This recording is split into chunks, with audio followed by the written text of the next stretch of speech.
The film opens in a small town in the Netherlands. War lives there with his wife, Tine, on an isolated farm surrounded by wide open fields. War has a very particular hobby. He loves birdwatching. He often goes into the forest with his binoculars and a bird guide to identify different species. One day, while he is focused on the sky, he hears strange chirping sounds nearby. Curious, he follows the noise and comes across something completely unexpected, a tiny creature lying on the ground.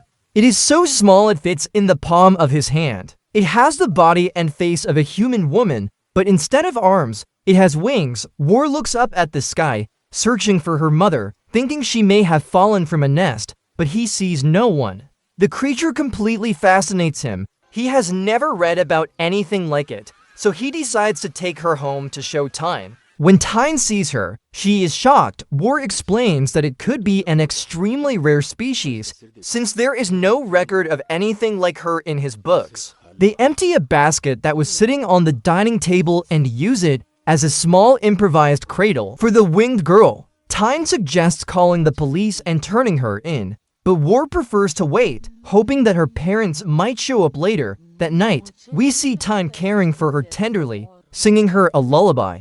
Since the couple has no children, they slowly grow attached to her and decide to take care of her as if she were their own, at least until someone comes looking for her. Tine feeds her at night by dipping her finger in water, and both of them watch her sleep with a mix of tenderness and amazement. It is then that they decide to give her a name. War wants to call her Little Bird, but in the end they choose the name Vigilia. The next day, Tine buys a Barbie doll with a changeable dress that fits Vigilia, along with a small baby bottle to feed her. Meanwhile, War builds a larger stroller so they can take her out for walks like a normal child. However, when they tuck her in with a blanket, her wings are still visible. To hide them, Tine cuts one of War's socks and sews it into a cover. The plan works. They go for a walk through the city with their new daughter. Vigilia makes small noises, which Tine interprets as attempts to speak. But War believes that, being more bird than human, she is simply chirping. Some women from the town approach, charmed by the little girl. War tells them they have just adopted her. When they ask why she is so small, the couple feels uncomfortable and quickly walks away.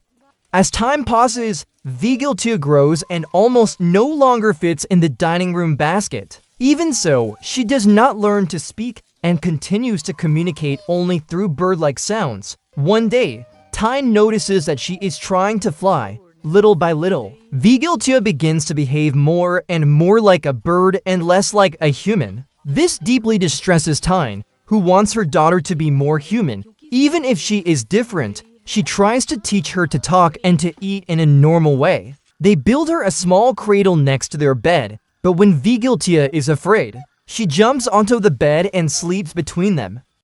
One day, Tine hears Vigilia say the word Nini. She believes the child is calling her mom, which fills her with emotion. From that moment on, she tries to teach her the alphabet. But Vigilia does not seem to understand it. Tine also notices that she eats insects off the ground, which seems logical to her, since birds eat worms. So she begins serving her worms on a plate and tries to get her to eat using her feet. When Vigilia cannot manage it, Tine becomes frustrated. She starts to think that her daughter will only be able to learn proper manners by imitating other people. The next day, she takes her to a restaurant. There, Vigilia sees domestic birds flapping their wings and immediately does the same, afraid that someone might notice. Tine quickly takes her into a bathroom stall and asks her to flap her wings there. Tine waits outside while talking to another woman, but Vigilia does not come out. After a while, Tine opens the door and finds only her shoes. At that moment, she sees Vigilia flying out the window. She screams her name. But it is useless, the little girl is already gone. Tine returns home completely distraught and tells War what happened. They both believe that Vigilia cannot have gone very far, so they decide to go into the city to look for her. Meanwhile, we see Vigilia flying alongside a flock of birds, fully enjoying the moment, as if she is finally where she belongs. Everything goes well until a strong gust of wind throws her off balance. She ends up falling through a skylight and lands directly on someone's bed. The room belongs to a girl named Loja. When she sees Vigilia, Loja is fascinated by her wings and, without any fear, asks where she got them. The two girls immediately become friends. Loja's father hardly has any time for her, so she finds in Vigilia the companionship she has been missing. Meanwhile, War and Tyne arrive in town and, not knowing where to start, go to an airline information desk, though they get no useful information. With no other options, they look for a hotel to spend the night, only to discover that all the rooms are booked. Meanwhile, Loja pretends she is also a bird and takes Vigilia to a nearby tree. Vigilia climbs up with complete ease and falls asleep on a high branch, while Loja takes a nap on a lower one. That same night, War and Tyne end up, almost by chance, sleeping beneath that very tree.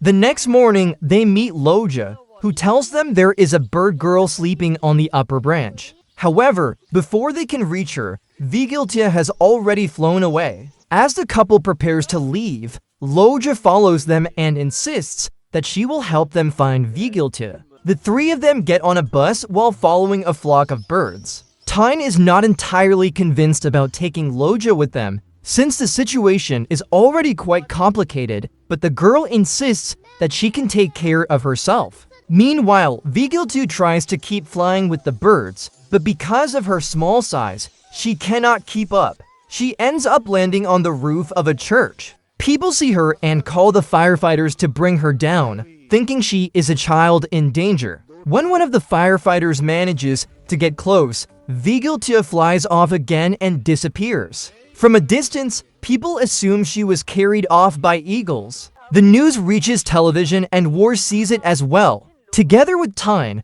he goes to the firefighter's house to explain that Vigilia is not an ordinary child, but a kind of bird girl. At first, the firefighter barely believes them, but he eventually says that the bird flew south. He even offers to help them find her. And so the group heads south. Meanwhile, Vigilia arrives at a small, isolated house in the middle of nowhere. She sits on the windowsill watching some birds that soon take flight, and without thinking, she joins them. Just then, gunshots are heard in the distance. The group follows the sound of the shots, and Loja finds Vigilia at the bottom of a well. Using the firefighters' equipment, they climb down to rescue her, but discover that it is only the little blanket she had been wearing. As night falls and with no sign of Vigilia, the group decides to stay at a nearby hotel. Tyne begins to treat Loja as if she were her own daughter, caring for her with great tenderness. That night, Loja sees a strange boy sitting in a tree outside her room. She approaches him, and the two share a calm,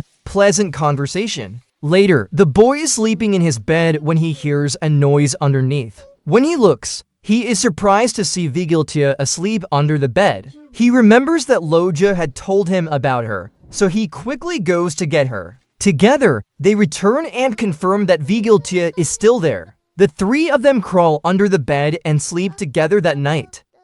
The next morning, Loja is happy to have her friend back. However, when the boy's mother comes in to clean the room, the children run to warn War and Tyne, but by the time they arrive, Vigilia has already flown away again. It is time to continue the search, but Loja does not want to leave the boy. He is the only friend she has ever had, and unlike Vigilia, he does not run away. Tyne understands how she feels and allows her to stay behind. War, Tyne, and the firefighter continue the journey. Before long, the firefighter begins to grow weaker and decides to remain in a nearby shed. War and Tyne go on alone and end up crossing what feels like a kind of jungle, even wading through a river. At that point, War is exhausted and tells Tyne they should stop the chase for a day. They return to the shed and spend the night there. In the early hours of the morning, the firefighter wakes up to a chirping sound and sees Vigilia hanging upside down from a tree. She has injured her wings while flying. The firefighter manages to rescue her and treat her wounds. Later, Vigilia tries to fly again, and this time she succeeds. The firefighter tells War and Tyne what happened and assures them that their daughter is fine. He then says goodbye and parts ways with the couple, who continue their pursuit of Vigilia. At last, War and Tyne reach the beach. From there, they see Vigilia flying out toward the sea. In that moment, they finally realize that she has grown and is no longer the small, helpless creature they found at the beginning. They watch her fly freely, understanding that this is her true world. With heavy hearts, the couple decides to take a bus back home. However, just before boarding, War hears a familiar chirp. Without hesitation, he runs toward the sea, with Tyne close behind. There, they find Vigilia struggling in the water, on the verge of drowning. They manage to rescue her and pull her out of the sea just in time. In the next scene, the three of them are back home, having dinner together. War and Tyne are completely happy to have their daughter back and celebrate the moment, even raising a toast in joy. But the next morning, they see Vigilia trying to fly out the window once again. In that instant, the couple realizes that by trying to hold onto her, they are only limiting her freedom. With great pain, but also with love, they make the hardest decision of all, to let her go. War and Tyne take Vigilia to the very place where they first found her. There, they give her one last kiss, say goodbye, and let her fly away, accepting that this had always been her destiny. Don't forget to like and subscribe and let me know what you think about this movie.